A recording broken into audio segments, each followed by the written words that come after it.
Donald Trump is back at it again, throwing out distractions left and right, hoping people stay focused on anything but the actual problems they're facing. He's posting pictures of himself with lions, making grand statements about transparency, claiming he's going to declassify files on JFK, RFK, and MLK. But take a quick scroll through the comments on his posts, and it's clear people aren't falling for it. They're asking real questions. What about grocery prices? What about gas prices? Wasn't he supposed to fix this? The reality is, instead of fixing anything, Trump is out here promoting failing investments and gimmicks. His so-called media empire just took another dive, with his stock plummeting by another 10%. And his meme coin, that's down big too. These were hyped up as the next big thing for his supporters, but all they really did was fill Trump's pockets while wiping out the savings of everyday people who bought into the hype. People were promised success, but what they got was another Trump grift. And if you look at what's surrounding Trump's online presence these days, it's telling. Alongside the memes and grandiose posts, you'll find ads for things like free Trump pens, promotions asking who else is watching the Trump inauguration, and even foreign mail-order bride services promising high success rates for finding a partner abroad. This is the kind of environment he's cultivating. Cheap gimmicks, false hope, and distractions from the real issues that need attention. While Trump's busy playing showman, his policies are hitting hard where it hurts most.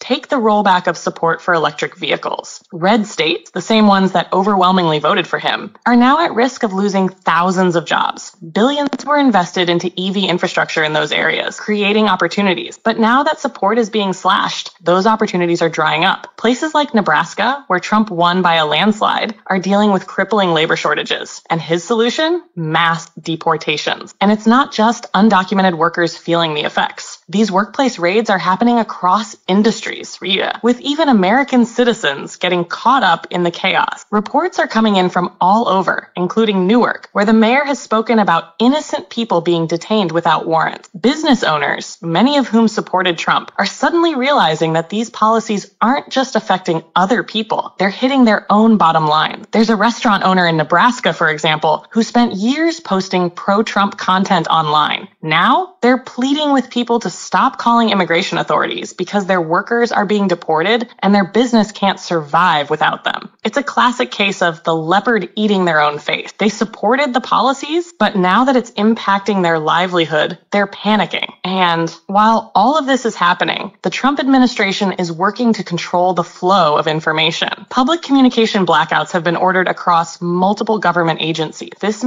means no reports on economic data, no updates on the avian flu, and even critical health statistics are being buried. The strategy is simple. If people can't see the data, they can't criticize the administration's failures. It's the same tactic Trump used during the COVID-19 pandemic. Back then, he suggested slowing down testing to make the numbers look better. Now, he's taking it a step further by outright silencing agencies that are supposed to provide transparency and accountability. The Department of Health and Human Services, for example, has been ordered to stop publishing critical reports, making it harder for people to understand the full impact of public health issues. But here's where it gets even worse. Trump isn't just suppressing information. He's actively gutting the very institutions meant to protect public health. Cancer research panels at the National Institutes of Health have been canceled, and funding decisions are now in limbo. Scientists are worried that critical research, which could lead to life-saving treatments, is being derailed. And all of this is happening while Trump and his allies are telling Americans that everything is just fine. But instead of addressing these real issues, Trump's inner circle is focused on something entirely different: securing his power. There's a push among his allies in Congress to introduce a constitutional amendment that would allow him to run for a third term.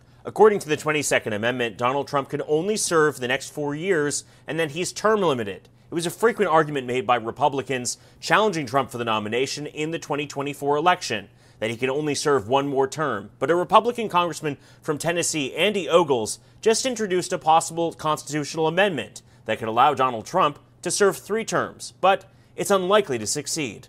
The congressman saying in a statement, this amendment would allow President Trump to serve 3 terms, ensuring that we can sustain the bold leadership our nation so desperately needs. But here's why a constitutional amendment like this would be unlikely to become law. For one, it would need to be passed by 2/3 of the House of Representatives and the Senate. While Republicans have a majority in both chambers, their majority is extremely slim, meaning it's unlikely that they would get all of the Democratic support that they would need to hit the 2/3 margin. Then, it would need to be ratified by 3/4 of state legislatures.